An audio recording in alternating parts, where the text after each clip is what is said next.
حکیمی قہوہ جو ہے نا وہ پراپر، وہ ذرا ڈیٹیل میں بتا دیں اس موسم کا. اور خاص طور پر بچوں میں نمونیا وغیرہ کے معاملات بھی دیکھنے میں آتے ہیں نا زیادہ، تو اس کے لیے. اور یہ جنرل ایک بتانا چاہ رہا ہوں میں، دار چینی. ٹھیک ہے. اچھا ایک چھوٹی سی کاش، وہ پیس ہوتے ہیں اس کے، چھوٹا سے پیس لیں. اور ادرک وہ بھی 1-2 گرام، تھوڑی سی ادرک، زیادہ نہیں. ٹھیک ہے. 1 یا 2 لونگ، میکسیمم 3 لونگ، بعض کا فلیور کے ٹیسٹ کے اعتبار سے زیادہ نہیں. ٹھیک ہے نا. اور 1 یا 2 الائچی. ٹھیک ہے. یہ ایک آپ کے کچن کا قہوہ ہے جو اس موسم میں سب کو بنا کر پینا چاہیے. اور اس کو اگر فلیور کرنا ہے تو 2 چیزیں اور میں بتا دیتا ہوں. بادیان خطائی، ٹھیک ہے، یہ بہترین ایک ٹیسٹ بن جائے گا.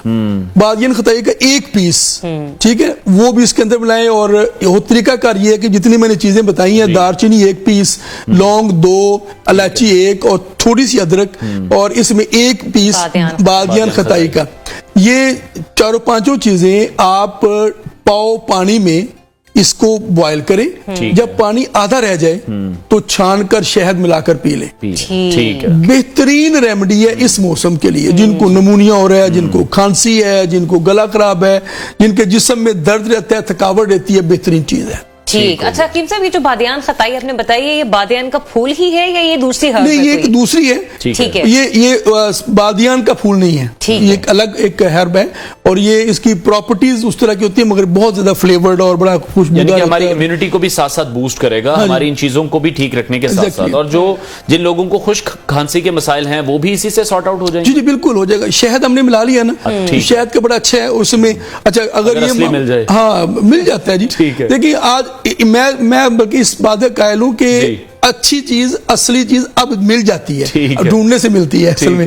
اور اس میں نا تھوڑی سی ملٹھی کا استعمال ہم اسی کعوے میں اگر جن کو یہ کھانسی کا معاملہ ریگولر رہ رہا ہے اور ان کو کوئی بیکٹیریل انفیکشن وغیرہ ہو گئی ہے، تو تھوڑی سی 1-2 گرام ملٹھی اسی کعوے میں شامل کی جا سکتی ہے. تو بہترین. آپ ایک بات کر رہے تھے کہ ہاضمہ بھی متاثر ہوتا ہے. یہ جو قہوہ ہم نے بتایا ہے یہ ہاضمے کے لیے بھی ایکولی فائدہ مند ہے. یعنی کہ اس کے کافی ملٹیپل بینیفٹس ہیں. دوسرا یہ کہ جب بھی کسی کا نزلہ زکام کی وجہ سے گلا خراب ہوتا ہے تو ہم نے دیکھا ہے کہ اس کو بڑا ہی جلدی بخار ہو جاتا ہے.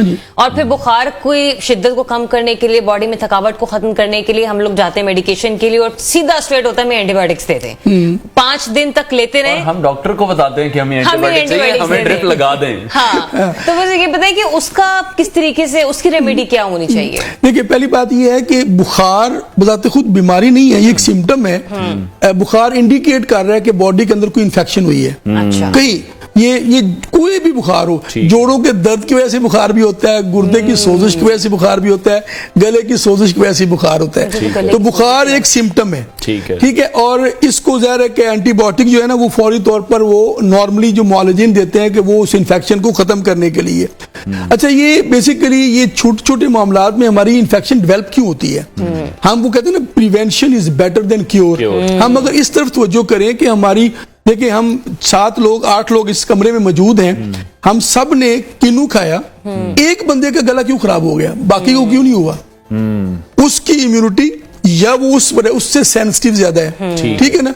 یہ کووڈ کے دنوں میں ہم نے بہت زیادہ یہ معاملات دیکھے کہ وہ لوگ جو سب سے لوگوں سے انٹریکٹ بھی کر رہے ہیں، گلے بھی مل رہے ہیں، ہاتھ بھی ملا رہے ہیں، کوئی بہت زیادہ سینیٹائزیشن بھی نہیں کرتے، ان کو کووڈ کا کوئی مسئلہ نہیں ہوا.